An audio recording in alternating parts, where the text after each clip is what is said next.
Hello students, मैं रामचंद्र मौर्य आप सभी का श्यामपुर क्लासेस में स्वागत करता हूं। आज हम लेकर के आए हैं क्लास 10th में मैथ में अध्याय 1 रियल नंबर वास्तविक संख्याएं, और इसकी हम लोग पढ़ने वाले हैं प्रश्नावली 1.2। ये एक ऐसी प्रश्नावली है जो प्रत्येक बच्चे को परेशान करती है और पेपर में यहां से एक क्वेश्चन आना 100% निश्चित है, आता ही है, और बच्चे बहुत अधिकतर इस क्वेश्चन में परेशान होते हैं। तो आज मैं एक ऐसा मेथड लेकर के आया हूं, ऐसा कॉन्सेप्ट आपको बताने वाला हूं जो आज के बाद आप कभी नहीं भूलेंगे। और आप अगर इस क्लास को कर लिया है तो ये मानिएगा प्रश्नावली 1.2 से कोई भी पेपर में क्वेश्चन आएगा आप परेशान ही नहीं होंगे, बस चुटकियों में क्वेश्चन को करेंगे। आप क्लास को अंत तक बने रहिएगा, क्लास में अंत तक बने रहिएगा और क्वेश्चन को देखिएगा।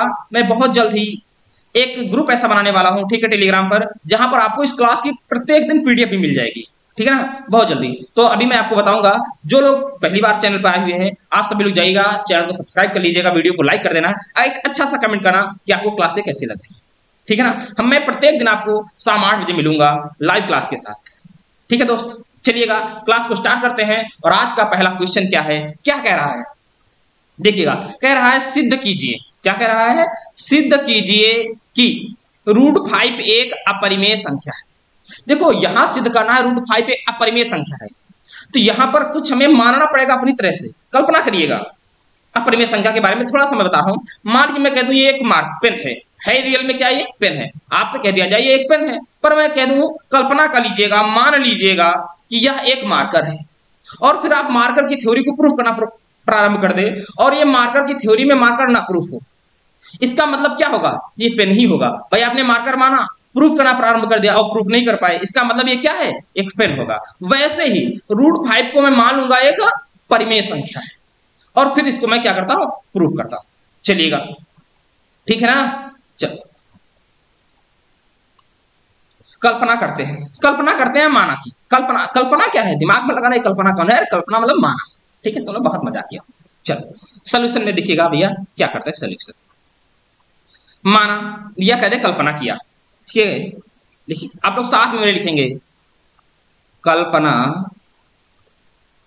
किया कि √5 एक क्या है, परिमेय संख्या है। मैंने कल्पना किया है, देखो सिद्ध करना है कि √5 एक परिमेय संख्या है, तो हमने लिखा है कल्पना किया कि यह एक क्या है, परिमेय संख्या है। अगर ये परिमेय संख्या है तो परिमेय संख्या का नियम क्या कहता है, देखो भैया यहाँ पर परिमेय संख्या कहता है कि √5 जो हो वो परिमेय संख्या मतलब P/Q के रूप में, P/Q परिमेय संख्या होती है। तो यहाँ ब्रैकेट में आप क्या लिखोगे, जहां P/Q हो, जहां Q ≠ 0, कहने का मतलब है √5 P/Q के रूप में हो, और जहां Q ≠ 0, अगर Q का मान ही 0 हो जाएगा तो ये पूरा मान वैल्यू ही 0 हो जाएगी, ठीक है ना, तो इनफाइनाइट हो जाएगी, तो √5 बचेगा ही नहीं। तो मैंने क्या कहा है, Q का मान 0 नहीं हो सकता है। फिर आगे क्या लिखेंगे, एक बात और लिख दीजिएगा, जो P और Q है ये पूर्णांक संख्याएं हैं, पूर्णांक अंक है। पूर्णांक का मतलब वो माइनस की भी कोई संख्या हो सकती है, वो प्लस की भी कोई संख्या होती है, पर एक पूर्ण अंक होगी, ठीक है। पूर्णांक का मतलब ये हुआ। तो लिख लीजिएगा आगे पॉइंट, क्या लिखोगे, P और Q पूर्णांक तथा, ये भी लिख लो, तथा P और Q सह अभाज्य संख्याएं हैं। क्या है, सह अभाज्य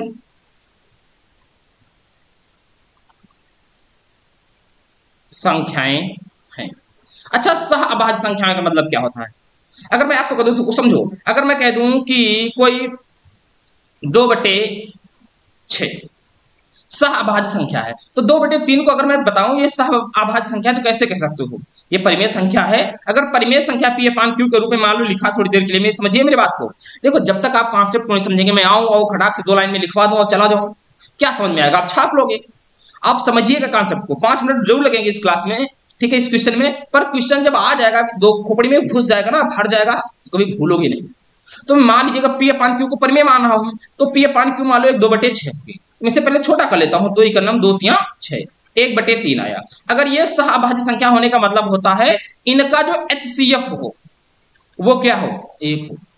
सह अभाज्य संख्याएं वही होती हैं जिनका HCF मतलब हाईएस्ट कॉमन फैक्टर कितना होना चाहिए, 1 होना चाहिए। देखो जैसे अब एक का फैक्टर करोगे तो 1 into 1 आएगा, 3 का फैक्टर करोगे 3 into 1 आएगा। इनका HCF निकालोगे, मैंने बताया था जो दोनों में कॉमन हो। देखो जिनको ये तक नहीं पता है पहली क्लास जाइएगा, 1.1 एक्सरसाइज मैंने 2-3 वीडियो में कराई, आप देख लीजिएगा, छोटी छोटी क्लासें मिली है। तो इनमें से देखिए HCF कितना आ रहा है, 1 आ रहा है, ठीक है ना। तो इस प्रकार से आपको करना है। तो इस बात को समझ में आ गया ना आपको। चलो, तो सह अभाज्य संख्याएं क्या होती हैं जिनका HCF कितना निकले 1, वो क्या होती हैं, सह अभाज्य संख्याएं होती हैं। और मैंने यही माना है यहाँ, ठीक है। अब चले आगे, यहां डिब्बा बंद कर देते हैं। फिर क्या करते हैं हमें, तो देखो यहां से क्या आएगा, अगर मैं यहां क्रॉस गुणा करा दूं तो देखो भैया समझिए, तो यहां से क्या आएगा, P बराबर आ जाएगा √5 और Q। अब हमें क्या करना है, दोनों पक्षों का वर्ग करना है। क्या लिखोगे, वर्ग करने पर। अगर वर्ग करते हैं तो क्या आएगा, P का स्क्वायर आएगा बराबर √5 Q, और इसका भी क्या आ जाएगा, स्क्वायर। अब देखिएगा P का स्क्वायर करेंगे तो P स्क्वायर ही आ जाएगा, ठीक है लोग। अगर √5Q है, इसका स्क्वायर करेंगे, इसका मतलब देखो स्क्वायर का मतलब ही होता है उस संख्या को 2 बार लिखा जाए। तो हम लिख सकते हैं √5Q into √5Q, ठीक है। अब देखो रूट वाले का रूट से होगा और अचर का गुणा अचर से होगा और चर का गुणा चर से होगा, ठीक है। इसलिए √5 का √5 में होगा और Q का Q में होगा।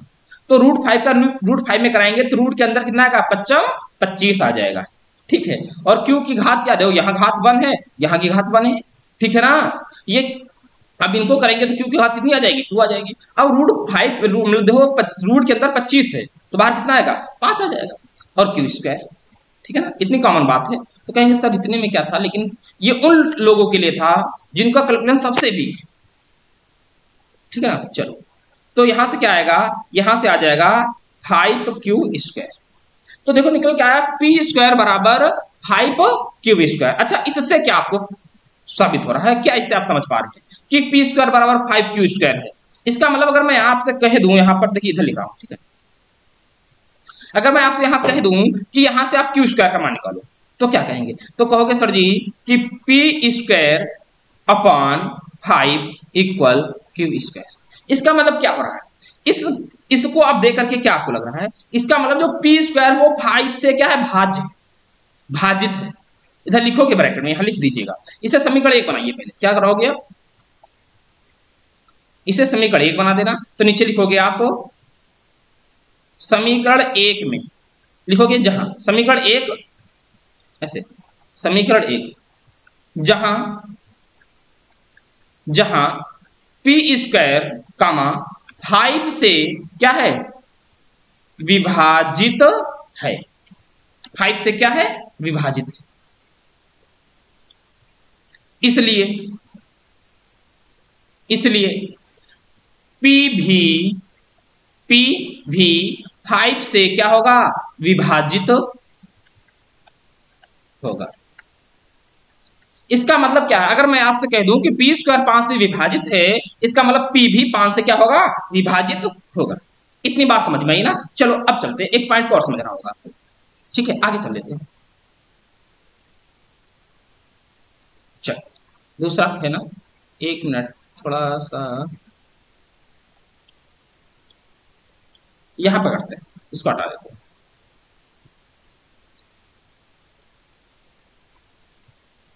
चलो देखिए, इतना आपने समझा, क्या समझा कि P जो है 5 से क्या है, विभाजित है। अब देखिएगा आपको थोड़ा सा मानना पड़ेगा, फिर यहां कल्पना करनी पड़ेगी। मान लेते हैं, देखिएगा क्या लिखते हैं हम लोग, क्या करते हैं हम लोग, करते हैं थोड़ी देर के लिए। अब आपको क्या करना होगा, अब एक फिर से आपको P के बराबर कुछ मानना पड़ेगा।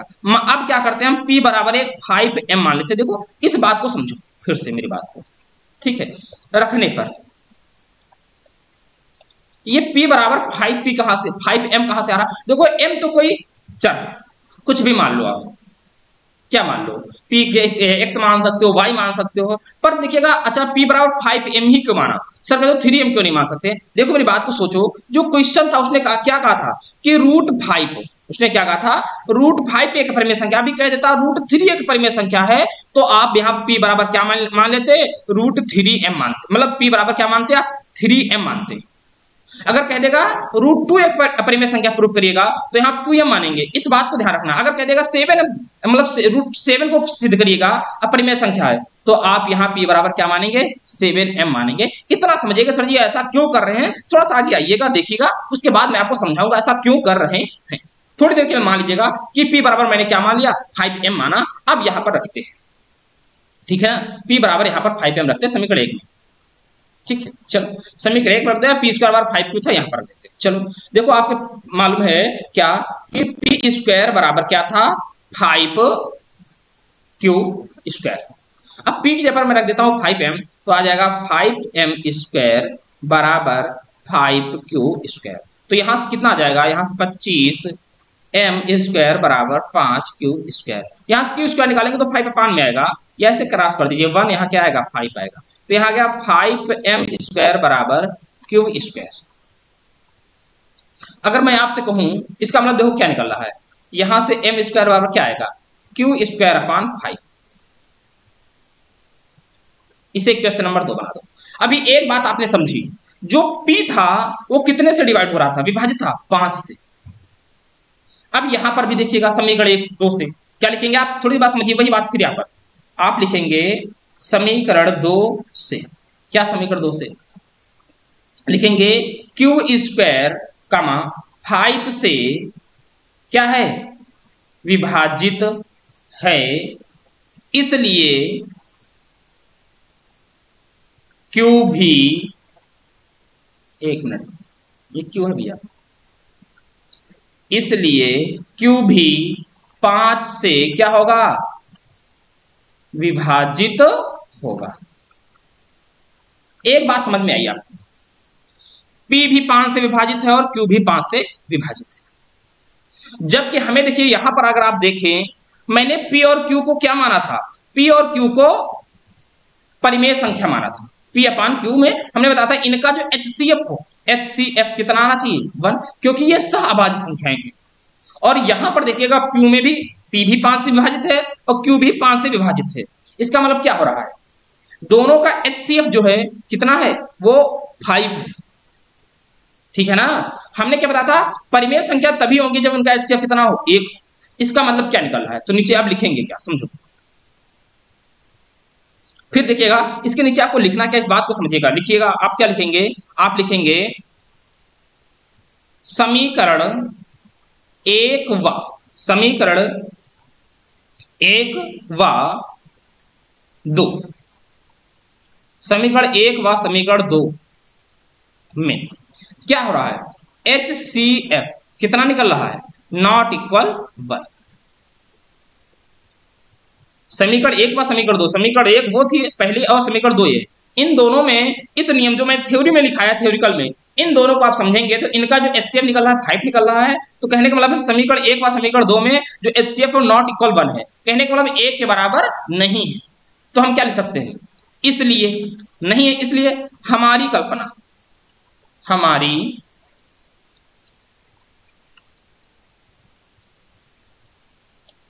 इसलिए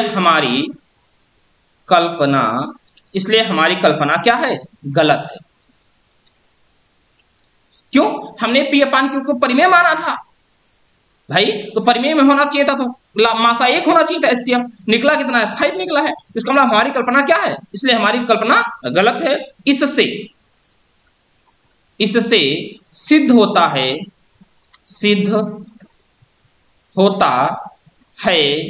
कि इससे सिद्ध होता है कि क्या रूट, इससे एक मिनट छिप तो नहीं रहा है पीछे, ठीक है दिख रहा है, और सिद्ध होता है कि √5 एक क्या है अपरिमेय संख्या है, यह परिमेय संख्या नहीं है। √1 ऐसे लिख सकते हो परिमेय संख्या नहीं, या कह सकते हो इसे अपरिमेय संख्या है। यही आपको क्या करना था, प्रूफ करना था, इतना भैया लिखना था। ये क्वेश्चन है, देखिएगा इसे देख लीजिएगा। एक क्वेश्चन में मैंने टाइम जरूर लिया है, पर ये क्वेश्चन अगर आपको आ गया तो सोचिएगा ये एक्सरसाइज ही पूरी कंप्लीट हो जाएगी, बहुत आसान लगेगी, ठीक है ना। क्या कह रहा है समझो, मैंने बताया था सिद्ध कीजिए कि रूट 5 एक अपरिमेय संख्या है। एक बार समझ लीजिएगा, बहुत आसानी से मैं फिर से रिवीजन आपको करा दे रहा हूं थोड़ी देर के लिए। कह रहा था कि रूट 5 एक अपरिमेय संख्या प्रूव करना था, तो हमने क्या है सोल्यूशन में माना है कि कल्पना किया है, माना कि रूट 5 एक क्या है परिमेय संख्या है। ठीक है, जहां फिर क्या होता है अगर परिमेय संख्या, इसका मतलब क्या था root 5 equal p upon q, root 5 equal p upon q, जहां क्यू नॉट इक्वल 0, क्यू का मान 0 नहीं होना चाहिए। ठीक है, पी और क्यू का मान 0 भी नहीं होगा, और पी और क्यू क्या होंगे पूर्णांक होंगे, तथा पी और क्यू क्या होंगे सह अभाज्य संख्याएं हैं। सह अभाज्य संख्या का मतलब उनका जो एचसीएफ है वो कितना होना चाहिए 1 होना चाहिए। ठीक है, अब देखिएगा रूट 5 बराबर पी अपॉन क्यू, क्या तो यहां से क्रॉस गुणा कराया तो पी बराबर आ गया रूट 5 क्यू। ठीक है, आपने दोनों पक्षों का वर्ग कर दिया, यहां तक कोई दिक्कत नहीं, दिक्कत आई। वर्ग किया तो पी का स्क्वायर करेंगे तो पी स्क्वायर आ गया, रूट 5 क्यू आया, इसका स्क्वायर किया तो 5 क्यू स्क्वायर आ गया, यहां तक कोई दिक्कत नहीं। यहां से मैंने क्यू का मान निकाला तो 5 कहां गया पी स्क्वायर के अपान में, और इक्वेशन नंबर क्या बना दी 1। इसका मतलब है पी स्क्वायर अपान 5 बराबर क्यू स्क्वायर। इसका मतलब क्या हो रहा है कि जो पी स्क्वायर है वो 5 से विभाजित है। मैंने लिखा समीकरण 1 जहां पी स्क्वायर है वो 5 से विभाजित है, इसलिए पी भी 5 से विभाजित होगा। कहने का मतलब ये बात तो समझ में आ गई, जो पी है एक पूर्णांक है वो 5 से क्या है विभाजित है। चलो अब मैंने क्या किया है, मैंने माना है p बराबर 5m रखने पर। मैंने बताया 5m ही क्यों लिया है, अगर क्वेश्चन कहेगा रूट 5 एक सिद्ध करना है, रूट 5 एक परिमेय संख्या है तो 5m मानेंगे, कहेगा रूट 2 सिद्ध करिएगा तो 2m मानेंगे, रूट 3 कह देगा तो 3m मानेंगे, रूट 7 कह देगा तो रूट 7m मानेंगे। m के जगह पर आप कुछ भी मान सकते हो, इस प्रकार रखना पड़ेगा।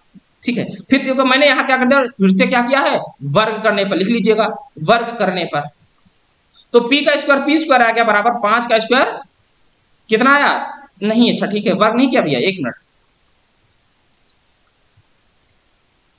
ठीक है, p बराबर 5m इस यहां पर रख दिया, देखिएगा इस वाले में p बराबर जहां पर लिखा हुआ है क्या 5q स्क्वायर, यहां पर क्या रख दिया p का मान 5m रख दिया है, तो क्या आ गया p स्क्वायर बराबर 5q स्क्वायर, यहां पर मैंने रख दिया 5m। ठीक है, तो 5m स्क्वायर बराबर 5q स्क्वायर, 5 का स्क्वायर क्या 25m स्क्वायर बराबर 5q स्क्वायर, 5 से डिवाइड कर दिया तो आ गया 5m स्क्वायर बराबर q स्क्वायर। ठीक है ना, चलो अब m स्क्वायर बराबर मान निकाला तो 5 कहां गया अपान में, तो m स्क्वायर बराबर आ गया q स्क्वायर अपान 5। ठीक है, तो अब ये समीकरण 2 बना दिया, तो मैं लिखा समीकरण 2 से क्या कि q स्क्वायर जो है 5 से विभाज्य है। भाई q स्क्वायर अपान 5 है ना, इसका मतलब क्या है, इसका मतलब ये है कि q स्क्वायर 5 से विभाज्य है। अगर 5 से q स्क्वायर विभाज्य है, इसका मतलब q भी क्या होगा 5 से विभाजित होगा। अब p भी 5 से विभाजित है, q भी 5 से विभाजित है, इसका मतलब इन दोनों का HCF कितना आएगा 5 आएगा। वही मैंने लिखा है कि समीकरण 1 व समीकरण 2 में HCF नॉट इक्वल 1, जो मासा वो एक नहीं है, इसलिए हमारी कल्पना क्या हो गई है गलत हो गई। हमने माना कितना था 1, अगर 1 आ जाता तो रूट 5 जो था वो परिमेय हो जाती, हमें प्रूफ करना था परिमेय। तो इससे सिद्ध होता है कि रूट 5 एक परिमेय संख्या है, परिमेय संख्या नहीं है या कह सकते हो अपरिमेय संख्या। कई बार क्वेश्चन ऐसा भी देता है कि सिद्ध करो परिमेय संख्या नहीं है, इसका मतलब ही है परिमेय संख्या। चलो अब यहां तक बताओ किसी को कोई दिक्कत नहीं, तो चलते हैं आज के अगले क्वेश्चन पर। अगला क्वेश्चन क्या कर रहा है देखते हैं, क्वेश्चन नंबर 2 पर। अब ये क्वेश्चन बहुत आसानी से हो जाएंगे, समझिए मेरी बात को, इनको भी बहुत आसानी से हम लोग सॉल्व कर लेंगे। थोड़ा क्वेश्चन पहले क्वेश्चन में मैंने समय जरूर लिया है, अब देखना कितनी आसानी से और कितने कम समय क्वेश्चन होते हैं। चलिएगा सोल्यूशन करते हैं। ठीक है, क्या है, सिद्ध कीजिए कि रूट 3 + 2 रूट 5 एक अपरिमेय संख्या है। ठीक है, हम यहां भी करेंगे हमारी कल्पना, माना मतलब कल्पना किया कि, चलो कल्पना किया कि 3 + 2 रूट 5 एक परिमेय संख्या है। अगर परिमेय संख्या, इसका मतलब क्या होना चाहिए, इसका मतलब 3 + 2 रूट 5 इक्वल क्या हो p अपान q होना चाहिए। ठीक है, जहां क्या होना चाहिए q नॉट इक्वल 0। आगे p और q पूर्णांक ही लिख सकते हो आप, p लिख सकते हो क्या कमा p व q पूर्णांक है तथा p व q का जो p व q सहअभाज्य संख्या है, लिख सकते हो। ठीक है, अब देखो यहां से मैं क्या करता हूं, अच्छा अगर मैं आपसे कहूं 2 रूट 5 का मान बताओ तो क्या आएगा p अपान q, ये प्लस का 3 था इधर आएगा माइनस का। ठीक है, अब रूट 5 क्या है, कहोगे सर जी p अपान q -3 टोटल के अपान में 2। अच्छा देखो, अब इसी से प्रूफ हो जा रहा है। अगर मैं कह दूं इस P/Q -3 इसको अगर आप P मान लें तो ये अपान में 2 है, ये Q हो जाएगा। इसका मतलब क्या है, अगर ये परिमेय है, इसका मतलब देखिए, समझिए मेरी बात को, ये √5 क्या है, अपरिमेय संख्या, अपरिमेय संख्या बराबर ये P/Q -3/2 ये क्या है, ये परिमेय संख्या है,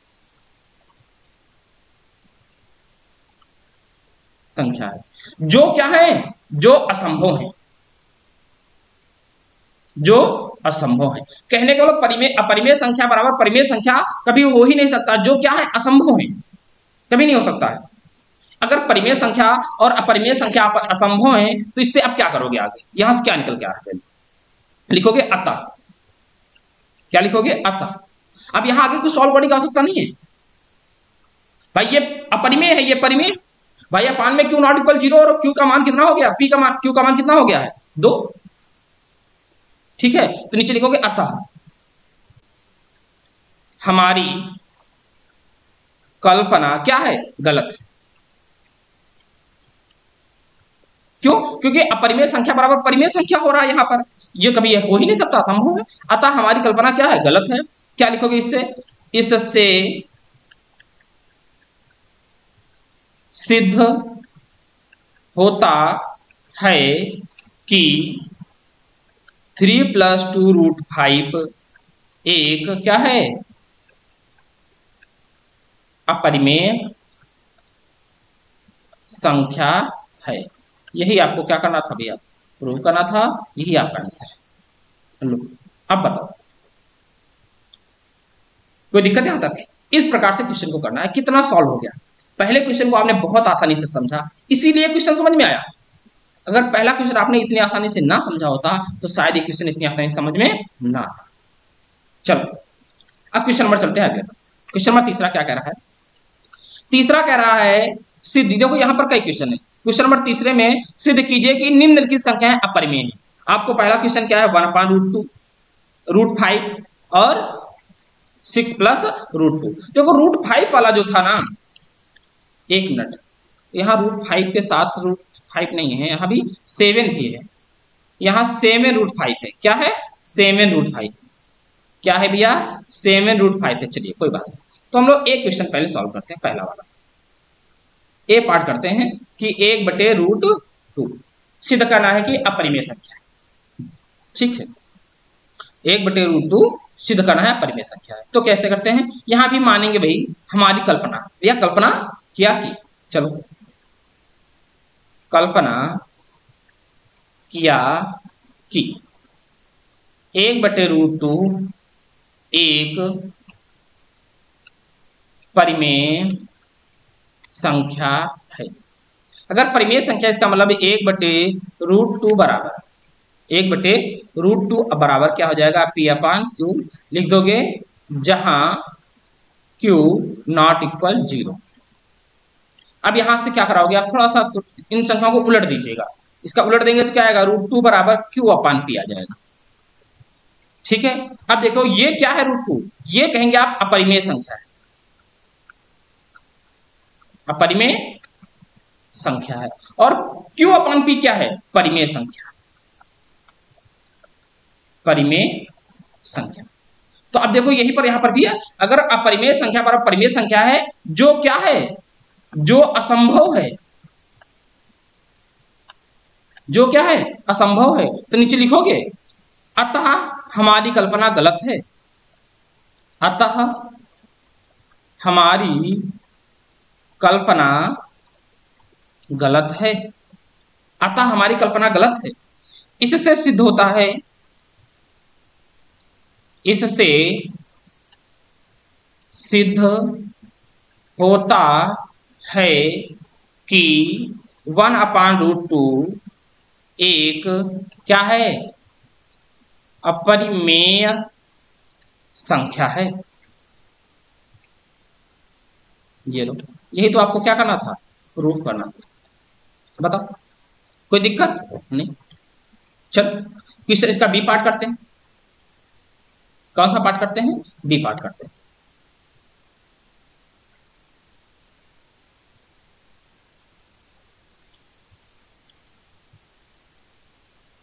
बी पार्ट क्या कह रहा था, एक मिनट दिया,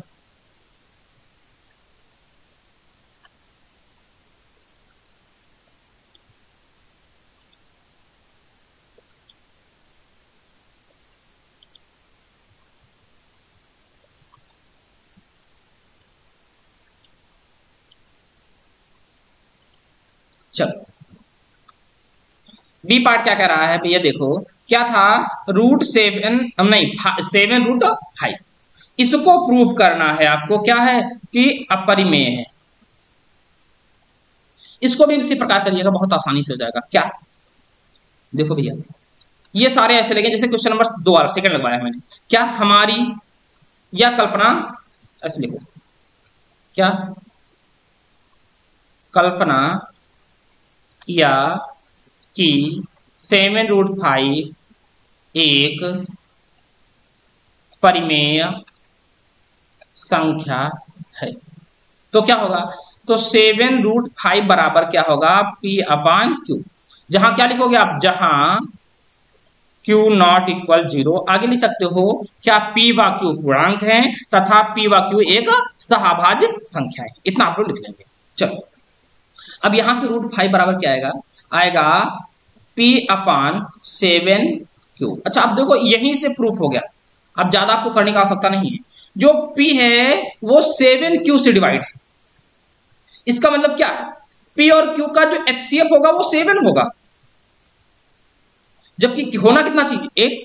इसका मतलब क्या है, √5 तो अपरिमेय संख्या है, अपरिमेय, एक मिनट,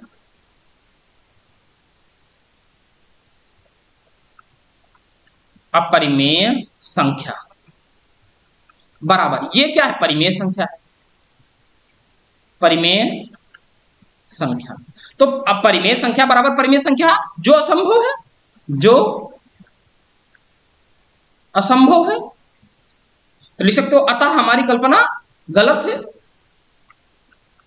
अतः हमारी कल्पना गलत है।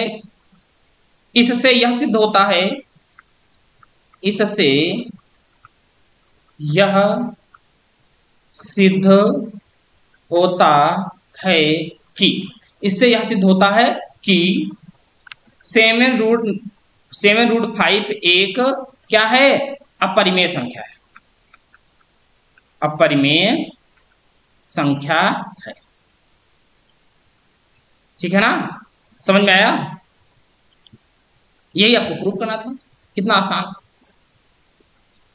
चलिएगा तो एक अंतिम क्वेश्चन बचा हुआ है, क्या क्वेश्चन बचा हुआ है, अब लास्ट क्वेश्चन है कि 6 + 2√2 करिए, सिद्ध करिएगा कि अपरिमेय संख्या। चलिएगा इसको भी करते हैं, सी पार्ट पे आइएगा, क्या है 6 + √2, इसे प्रूव करना है अपरिमेय संख्या। चलो सॉल्यूशन में आओ, क्या वही करिए, कल्पना किया कि, कल्पना किया कि 6 + √2 एक क्या है, परिमेय संख्या है, परिमेय संख्या है। अगर परिमेय संख्या है तो 6 + √2 बराबर क्या होगा, P/Q होगा, और लिखोगे Q नॉट इक्वल क्या होगा, 0 होगा, आगे लिख लीजिएगा P/Q क्या है, एक पूर्णांक है तथा P/Q सह अभाज्य है, सह अभाज्य संख्याएं हैं। सहभाज्य का मतलब HCF कितना होना चाहिए, 1 होना चाहिए, ठीक है। यहां से √2 बराबर क्या आएगा, तो कहोगे P/Q - 6। अब देखो इसी से प्रूफ हो गया, ये परिमेय संख्या, ये क्या है, अपरिमेय संख्या है, लिख सकते हो फिर वही बात, क्या अपरिमेय संख्या बराबर परिमेय संख्या, जो असंभव है, जो असंभव है, जो असंभव है, लिख सकते हो अतः हमारी कल्पना गलत है, अतः हमारी कल्पना गलत है। इससे सिद्ध होता है कि इससे सिद्ध होता है कि 6 + √2 एक अपरिमेय संख्या है। अपरिमेय